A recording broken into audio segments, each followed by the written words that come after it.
Pozdrav svima! Za danas sam vam pripremio jako lepu i veoma zanimljivu partiju između Miguela Quinteroša i Liliane Fernandez Novas, odigrane u Buenos Airesu 1995. godine. Beli ovdje igra potez E4. Najčešći potez u ovoj poziciji je D4. Kao što vidimo, Beli ima nameru da nastavi pešakom na E5.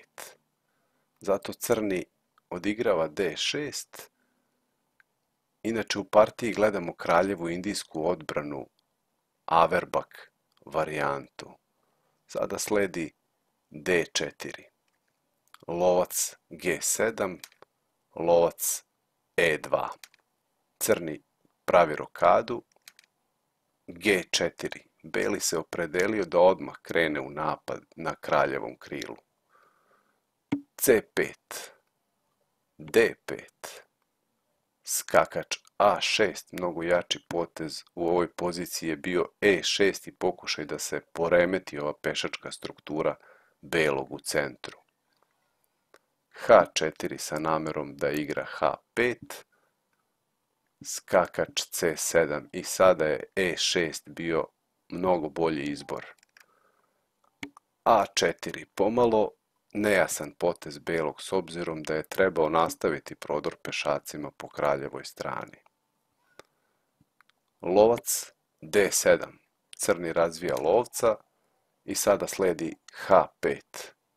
Nakon čega crni odigrava A6 i ponovo izostaje najbolji potez za crnoga, a to je bio E6. A5, top B8. G5, napad na skakača i nakon povlačenja skakača na E8 primećujemo da je Beli osvojio mnogo više prostora.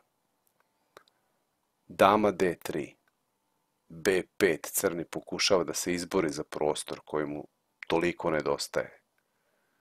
Pešak uzima na B6, top uzima na B6, dama G3, lovac H8 i kao što vidimo ponovo izostaje potez E6.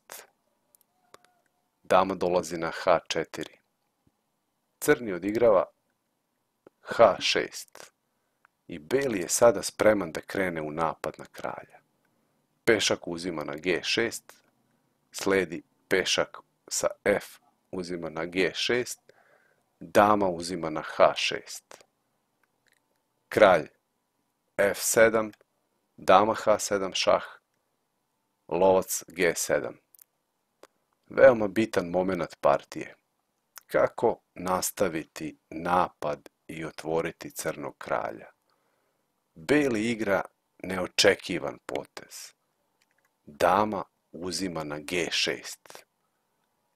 Sledi kralj uzima damu, lovac H5 šah. Kralj H7, lovac F7, otkriveni šah, lovac oduzima crnom kralju polja G6 i G8, tako da je crni prinuđen da blokira ovaj šah sa lovcem. Šta mislite, da li je Beli uzeo lovca topom ili pešakom u ovoj poziciji? Pa Beli je odigrao G6 šah. Kralj G7. Liliana traži put kojim da izvuče kralja na sigurno. Sledi novi šah, lovac uzima na H6. Kralj izlazi na polje F6 i Beli odigrava E5, oslobađanje polja E4 za skakača. Ukoliko kralj uzme pešaka, usledila bi top H5 šah, kralj D4, top H4 šah, kralj E5, skakač F3, novi šah, kralj F6, skakač E4, šah, kralj F5 i top F4 mat. U partiji je crni igrao partiji je crni igrao potez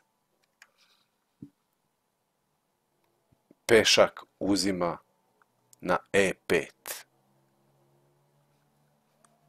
I sada na to oslobođeno polje stiže skakač E4 šah.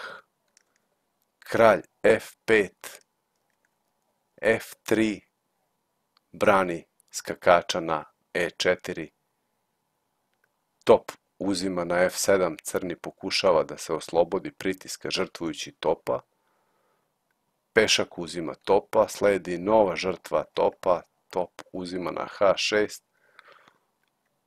Beli promoviše pešaka u damu, šah, top F6, dama G8, beli preti mat na dama G4 i dama G5. Top zaklanja tu opasnost, ali sledi top H5 šah, nakon čega kralj mora na F4 i nakon poteza skakač E2 crni predaje. Pogledajmo koji bi bio mogući nastavak ove partije. Crni bi mogao da uzme pešaka na F3, ali nakon top A3 šah, kralj bi uzeo skakača i usledilo bi dama G6 šah. Crnom preostaje još potez da zakloni taj šah i usledio bi mat. Toliko za danas. Nadam se da ste uživali u ovoj partiji koliko i ja. Želim vam prijatan dan i pratite kanal Šah Plus.